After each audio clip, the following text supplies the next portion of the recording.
میرے کریم نبی صلی اللہ علیہ وسلم کے غلاموں، حضرت علی المرتضیٰ کرم اللہ تعالی وجہ الکریم، آپ تشریف فرمائیں، ایک عورت کو ننگے سر دیکھا۔ کس کو دیکھا؟ ایک عورت کو ننگے سر آپ نے دیکھا، اس کو کچھ نہیں فرمایا، لیکن فرمایا الا تستحیون، الا تستحیون، اور ان کے مرد کی طرح وہ ان کو حیا نہیں آتی؟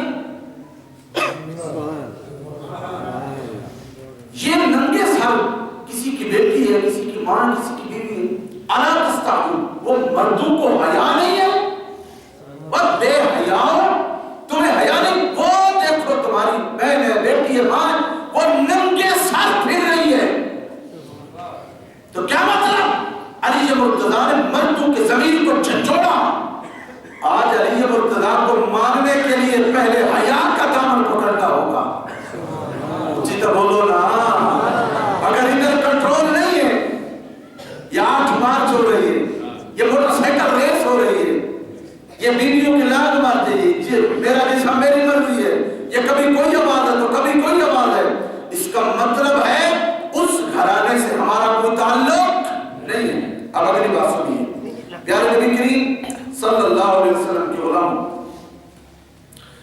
علی مرتضیٰ شیر خدا کرم اللہ تعالی وجہ الکریم، ایک چادر سرکار نے صحابہ کرام کو، تمہیں دوں کیا کرے گا؟ کہا صداقت، کہا تمہیں دوں، کہا عدالت، کہا تمہیں دوں، کہا حیا کا کام ہوگا۔ علی تمہیں چادر دوں تو پھر کیا ہوگا؟ علی مرتضیٰ کہتے ہیں جس کا سر ننگا دیکھوں گا ڈھانپ دوں گا۔ سمجھ لے جا، اب اندازہ کریں، یہ تعلیمات مصطفیٰ، تعلیمات صحابہ، سبحان اللہ، صحابہ کی رائے کمال کی تھی، صداقت بھی کمال کی، عدالت بھی کمال کی، حیا بھی کمال کا، لیکن علی مرتضیٰ کا جملہ سرکار کے دل کو اچھا لگا، فرمایا جس کا سر ننگا دے اس کا سر ڈھانپ۔